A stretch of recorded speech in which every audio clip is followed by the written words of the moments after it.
Hello everyone, myself Dr. Laxmidhar Behera from Regional Institute of Education, NCERT Bhubaneswar, along with National Resource Center for Education, Central University of South Bihar, welcome you in the course Latest Trends in Pedagogy and Assessment. Friends, we have already completed one session on culture-specific pedagogy. In the last session, we have discussed the concept, dimensions and strategies of culture-specific pedagogy. The present session will be a session on multicultural pedagogy. You know that ours is a culturally, linguistic, religiously and ethnic diverse countries in the world. The multicultural experiences is represented in what is called unity in diversity. This includes the diversity of religious communities, languages, ethnicities and traditions and cultures of various states. In order to have an understanding about multicultural pedagogy, we have to understand the meaning of multicultural education. Multicultural education refers to any form of education or teaching that incorporates the histories, texts, values, beliefs and perspectives of people from different cultural backgrounds. The National Curriculum Framework developed by NCERT in 2005, while suggesting the improvement of quality of teacher education program, states that teacher education must become more sensitive to the emerging demands from the school system. For working in a diverse setup, the relevant skills and competencies need to be developed among pre-service teachers. In this regard, Slater in the year 1999 identifies 5 approaches to multicultural education. We will be discussing those approaches. So one of the approaches is teaching the culturally different. This approach attempts to raise the academic achievements of all students. Students from all cultural and ethnical backgrounds are taught in a combined classroom. So the next one is human relations approach.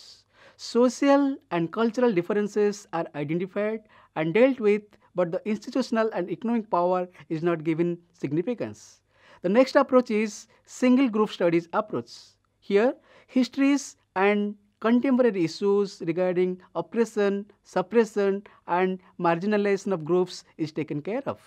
The next approach is simply the multicultural education approach. Here, educational processes including instructional methods that value cultural knowledge and differences are taken care of. The other approach is social reconstructivist approach. So students are taught about the oppression and discrimination. Students also realize their role in the society as well as their agent of social change. In the context of multicultural education, the National Curriculum Framework in 2005 specifically lays down certain important points. So the points are, firstly, strengthening the national system of education in a pluralistic society, reducing the curriculum load based on insights provided in learning without burden, systemic changes in tune with curricular reforms, curricular practices based on values enshrined in the Constitution such as social justice, equality and secularism, ensuring equality education for all children, building a citizenry committed to democratic practices, values and sensitivity towards gender justice. A renewed effort should be made to implement the 3-language formula, emphasizing the recognition of children's home language or mother tongue as the best medium of instruction. The multilingual character of Indian society should be seen as a resource for enrichment of school life. So let us discuss some of the specific goals of multicultural education. So one of the goals is developing and fostering a democratic and just society where all groups experience cultural democracy and empowerment. Improving academic achievement of all students. Helping students to develop the knowledge, attitudes and skills which is needed to function within their own microculture as well as macroculture. Providing opportunities to gain cultural competency among the students and teachers. So let us have a discussion on types of multicultural education programs. When we are talking about multicultural education program, it can be normally divided into three different categories. The first one is content focused approach. Here, the most common type of multicultural education program is implemented. The overall objective is to include subject matter in the curriculum about various cultural groups in order to cultivate students' knowledge about these groups. Content may include holiday celebrations, recognizing heroes from different racial and ethnic groups, and focusing the achievements of more women and minorities. It may also include single group studies, for example, black, ethnic, tribal, or women studies programs. The other program is student focused programs. Many programs go beyond changes in curriculum and specifically address the academic needs of defined groups of students, usually minorities. In this type of approach, the curriculum may not be changed significantly. Instead, the focus may be on aiding students in making the transition into the mainstream of education. Student focused programs can take many forms, including efforts to draw on culturally based learning styles and bilingual programs. The next one is socially focused. These programs seek to reduce bias and increase cultural and racial tolerance.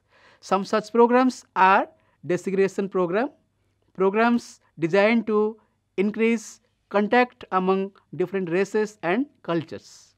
Now, we will be discussing about dimensions of multicultural education and pedagogy. So, you know that Bank, one of the important sociologists in the year 1995, he has identified 5 dimensions of multicultural education to assist teachers and administrators in implementing multicultural education within their schools and educational institutions. The approaches are content integration, knowledge construction, prejudice reduction, equity pedagogy, and the last one is empowering school culture and social structure. Content integration involves the application of various methods to integrate examples and content from different cultures into curriculum. The most popular method involving inserting heroes and facts from other cultures into the lesson plans and practices. This dimension explains that content should be selected from different cultures and should be systematically organized to meet the interest and capacity of the different learners and the curriculum objectives. The contents incorporated in our curriculum should reflect cultures of different societies, communities, and groups that serve a means of developing sense of belongingness in curriculum that his or her culture has contribution on the development of society. Knowledge construction is the recognition that all knowledge are socially constructed and created in the minds of human beings. Knowledge construction is a primary aspect of multicultural education because before teachers can effectively teach multiculturally, they must reconstruct their worldview. In knowledge construction and integration, students are taught not only to examine the knowledge represented, but also to inquire and understand the perspective of the person and group of person producing that particular knowledge. This helps students to identify the biases of the writers and results in a more complete understanding of the knowledge presented. The knowledge construction process moves to different levels because teachers help students to understand, investigate, and determine the implicit cultural assumptions and frames of references and perspectives of the discipline they are teaching. This helps students to become critical thinkers, problem solvers, and innovators. Being a critical thinker enables the learner to be active, extracting meaning and develop understanding from the learned materials. The next approach is prejudice reduction. Here, it seeks to reduce a student's prejudice towards other groups through the techniques of content integration, and in class, students' interactions that are more cooperative than competitive. This dimension of multicultural education indicates that students learning in the classroom may come to school having a sense of superiority than others or an inferiority complex in their minds, which they learn from their community or their family. These extreme understandings towards themselves and to others are social evils that work against the mutual understanding and cooperation within the social life of the community. Teachers need work hard to alleviate these negative attitudes and stereotypes towards themselves and others and instead develop a positive attitude. They need to present the culture of different groups in the classroom equally and they have to show equal prestige for all different cultures. And equity pedagogy, which is other dimension, focuses on the modification of teaching methods and strategies to accommodate the different learning styles of students from diverse backgrounds and setup. By their nature, classrooms are places where students with experiences come from different families to get their educational experiences. Therefore, teachers are expected to accept the differences and try to treat all students equally. Teachers need to use multiple strategies that could accommodate the existing culturally diverse students in order to promote the intended learning outcomes. All children of school in the classroom are quite different. All of us know about this. They do have different interests, aspirations, feelings, emotions, since they come to school from different families. Proceeding with any sort of discrimination, consciously or unconsciously, creates dissatisfaction on the part of the marginalized individuals, groups or communities. This in turn leads to contradiction. Therefore, teachers need to recognize these differences in order to be able to treat all the students equally. Teachers may also modify their language during class to be more gender neutral. The last dimension we will be discussing, it is empowering school, culture and social structure. This dimension focuses on education as a complex system of various parts. This dimension of multicultural education gives no attention to individual students but focuses on whole school approach. The very objective of this dimension is to create schools that motivate holistic development of all learners. Schools are institutions where children who come with the differences learn how to live, behave and work together with others in harmony under the guidance of commonly shared norms. To carry out their functions effectively, schools should develop structures that are suitable with social structures. For this reason, teachers should examine the structure of education that hinders learning and empower students and families of diverse racial, ethnic and gender groups. So, now we will be coming to indicators of multicultural pedagogy in educational institutions. Firstly, the teachers and school administrators have high expectations from all students and positive attitudes towards them. They also respond to them in positive and caring ways. The formalized curriculum reflects the experiences, culture and perspectives of a range of cultural and ethnic groups as well as both genders. Here, the teaching styles used by the teachers match learning, cultural and motivational styles of all the students. The teachers are administrators. They show respect for the students' first language and dialects. So here, the instructional materials used in the school show events, situations and concepts from the perspective of a range of cultural and ethnic and racial groups. The school culture and the hidden curriculum reflect cultural and ethnic diversity. Similarly, the school counselors have high expectations for students from different racial, ethnic and language groups and help these students to set and realize the positive career goals. So after discussing about this, let us come to principles and strategies for multicultural pedagogies. So some of the strategies are, the first principle is focus on students as learners. Students who enter school education and then to tertiary education, they have learning for the years within differently organized systems and using a range of teaching and learning methods.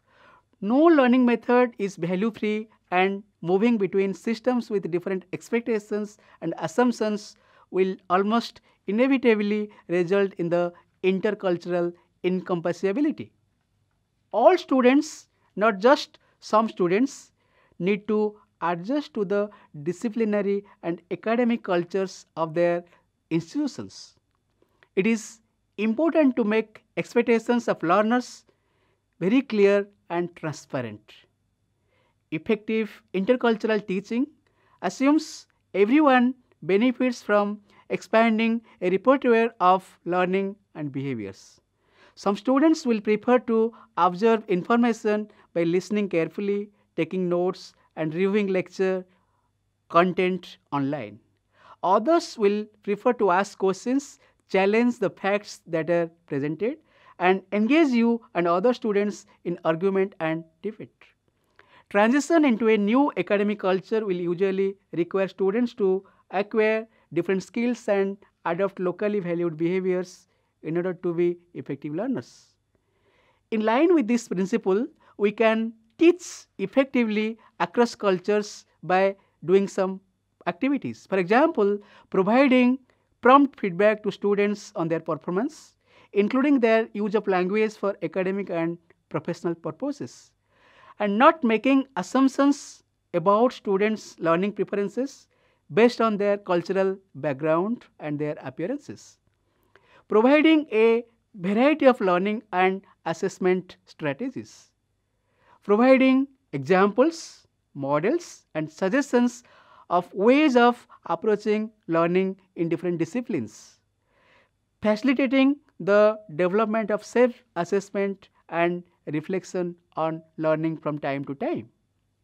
Embedding the development of academic and information literacy skills. And another way is supporting the development of communities of learners through, for example, peer mentoring, peer assisted study programs like this. Second principle is respect and adjust for diversity. You know that teaching and learning within a culturally inclusive learning environment requires efforts from teachers, students, and administrators. For teachers, the aim is to create a learning culture that exposes all students multiple perspectives and connects with them with alternative views of the world. Inclusive teaching and learning treats different ways of knowing as a valuable resource for learning. Students are unlikely to respect and value their diverse peers' knowledge unless encouraged to do so. So, respecting and adjusting for diversity requires reflective practice on the part of the teacher and reflection on the effectiveness of any attempt to create more inclusive teaching learning environment for all students. You can teach effectively across cultures, adjusting for diversity by doing some activities. For example, finding out about incoming students' linguistic, cultural, and educational backgrounds. Student groups will differ one from another, and individuals will differ within these groups. Then recognizing diversity in the cultural, socio-cultural, academic, and linguistic backgrounds of the local student population. Adjusting teaching and learning assessment activities to take into account and utilize students' diverse cultural, socio-cultural, academic, and linguistic backgrounds, work, and life experiences. Asking students about their preferred modes of learning and approaches. Maintaining a sharp eye on the equivalence, fairness, inclusivity through reflective practice informed by students' performance data. Building on the using your students' cultural, social capital and the individual differences. seeking out examples, suggestions, and guidance on effective ways in which others have made adjustments to cater to the students' diversity. Let us come to another principle, which is providing context specific information and support. The context in which learning takes place includes the surroundings such as the university, college, or school campus and its location, the setting, for example, the physical environment, and the circumstances, for example, the monitoring and supervision. People will bring different expectations and attribute different meanings to their surroundings, settings, and circumstances. The context will shape their own behavior and how they expect others to behave, but most important is remaining unaware of what they expect or assume in a familiar setting or situation. It is easy to assume that others understand context in the same way that we understand. We can teach effectively across cultures, adjusting information or context by doing some actions and activities. So, here are some examples. Recognizing the need to adjust teaching and service provision for learning context and students. Referring students where necessary to specialist services, preferably tailored to the needs of the course or subject. Seeking advice and assistance from support service staffs with specialized knowledge on amending the development of academic literacy into the course, programs, and assessment. Explaining what different task requirements mean, for example, evaluating, justifying, analyzing from time to time. Let us come to one of the most important principles, that is enabling meaningful intercultural dialogue and engagement. Creating environments conducive to the interaction is an important foundation for meaningful intercultural dialogue and engagement. Recent researches highlight the importance of teacher intervention focused on enabling meaningful intercultural dialogue and engagement, like planning and managing formal group work within courses or programs, classes, so that it enhances understanding and appreciation of other cultures, preparing students for their future lives where international, national, and intercultural awareness and skills will undoubtedly be required. Planning and managing formal group work across programs so that early experiences of intercultural learning which are not sufficient on their own are followed up at different stages of the program and skills are consolidated. The informal or co-curricular activities can also encourage and reward meaningful intercultural and multicultural engagement. It is a core program and responsibility in school education and educational institutions where actively fostering a diverse cultural environment and to create opportunities for cultural learning beyond the classroom. Creating opportunities for domestic and international students to interact outside of the classroom and moving beyond the classroom is particularly very useful. We can teach effectively across cultures and enable dialogue and engagement by doing some activities like designing cross-cultural tasks which use and link with students' knowledge and experiences. Providing specific preparation and support for all students to develop their cross-cultural communication skills prior to and during the group work or group task. Ensuring appropriate support is available to develop all students' academic, social, and linguistic skills. Assessing the development of intercultural skills and individual students' participation in intercultural group work at frequent intervals. Talking to other staff members teaching or non-teaching on the program about how they enable and encourage multicultural engagements. Involving specialists in teaching intercultural communication skills in the preparation of all students for multicultural and cross-cultural group work. Assessing the process as well as the outcomes of cross-cultural group assignments and projects. Encouraging self-reflection and self-assessment by students as they engage in cross-cultural group assignments. So, the next principle is being adaptable, flexible and responsive to the evidences. You know that good teaching requires the ability to adapt methods, strategies and approaches including the assessment practices to different contexts and student groups. Tasks that have worked well in one culturally diverse setting may not work well in another culture. Culturally inclusive teaching requires a certain amount of flexibility in planning and delivery. It assumes teachers respond to evidences showing a need for change. Teachers who wish to check their effectiveness in working with students from diverse cultural backgrounds can consult evaluation data which is routinely collected from one issue and can access the extensive literature available there. Analysis of data by cultural groups can provide insights. For example, it may show if students are unfairly disadvantaged because of their cultural background. This is especially important in relation to assessment practices. Supplementing student evaluation or assessment with other data such as peer observation, feedback from specialists in the teaching across cultures, and one's own reflection can suggest adaptations to language, style, and methods of delivery. Other aspects for review may include assessment tasks and ways to use diversity as a resource. You can teach effectively across cultures, remaining flexible and adaptable. So, here are some examples. When you design assignments that allow all students, regardless of their cultural background, to draw on their life experiences as well as what they have learnt. Seeking regular feedback from colleagues on your effectiveness in upholding each of these good practices you have done.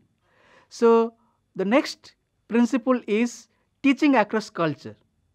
So, it is one of the important principles where we can engage with literature on teaching and learning across cultures. Experimenting with a variety of approaches to teaching and monitoring their effectiveness with different groups of learners. Collecting evidences and advice on the effectiveness as a teacher of diverse cultural groups from a variety of sources. Seeking out colleagues from diverse backgrounds and discussing approaches to teaching and learning with them. Frequently getting feedback from transactional partner staff on course content and assessment task design, particularly on whether you have inadvertently, unfairly disadvantaged students from cultural backgrounds different from your own. The next principle is preparing students for life in a globalized world. So, you know that globalization is an ongoing process. It has created a world that is both more connected and side by side divided. And here the power and resources are not shared equally.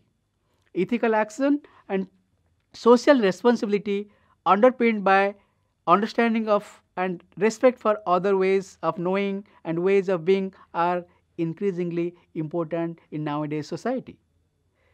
As teachers and students, today's we take on roles of citizens and professionals in this interconnected world. Many will become leaders in their own field. If the curriculum is essentially ethnocentric in focus, it is unlikely to challenge stereotypes and it contribute to greater equality, enhance understanding and appreciation of other cultures and prepare students for the international, intercultural and global context of their future lives. You can teach effectively across cultures and prepare students for life in a globalized world. Some of the examples are developing your students' understanding of the requirements of professional practice and citizenship in a globalized world, engaging with global problems and issues and encouraging students to critique these issues, discussing the progressive development of the skills, knowledge and attitudes required of the global citizens and professionals across the courses or programs informally with colleagues and as part of the formal periodic evaluation. Making a commitment to the development of your own and your students' intercultural and communication skills. So in this connection, schools should make sure that multicultural perspectives are incorporated into all aspects of schools' life and programs. So it can be done by promoting diversity as a positive learning experiences. Incorporating multicultural perspectives across all learning domains in the school. Incorporating multicultural, anti-racism and human rights perspectives in school policies, practices and programs. Enhancing teachers and students' intercultural understanding and cross-cultural communication skills. Making sure that all school policies, including the plans, code of conduct, dress code, discipline and all practices reflect the diverse nature of the school and community in a fair manner. So one of the important aspects is multicultural exposure in teacher education. So you know that teacher functions with the broad framework of the school education system, its goals, curricula, materials, methods and expectations from the teacher. A teacher needs to be prepared in relation to the needs and demands arising in the school context to engage with questions of school knowledge, the learner and the learning process. The pre-service teacher education needs to be exposed to communities, multicultural school setup, maybe rural, urban, special, inclusive and schools with different medium of instructions for developing the skills and competencies of teachers to deal with diverse setup. Some of the approaches are developing lesson and plans for differential school context, creating classroom communities of learners where learners construct meaning individually through cognitive process and socially through a collective participatory process involving interaction with each other. Developing dispositions, knowledge and skills of teachers by engaging students in different activities. Some of the activities are reflective writing. Here students engage in introspection about their beliefs and assumptions by writing in journals. Simulation and games. The pre-service teachers participate in games and cross-cultural simulations to get first-hand experiences of socio-cultural differences and power differentials. Exploring family histories. Here students investigate family cases and histories by interviewing family members, maybe parents, grandparents and other community members. This practice can enlighten pre-service students about familiar cultural experiences on their own lives. Then articulating socio-cultural affiliations. Here students locate themselves as members of different communities and examine the power and structure. Friends, in the light of our discussion in the last session and present session on topic culture-specific pedagogy and multicultural pedagogy, it may be summarized that for addressing diversities, the responsive curriculum, classroom transaction and teacher leadership are very much essential. Similarly, for multicultural societies and classrooms, the present day demands multicultural pedagogy. This has implication for development of curriculum, classroom practices and teachers' professional development programs. Thank you very much for listening me. Thank you all.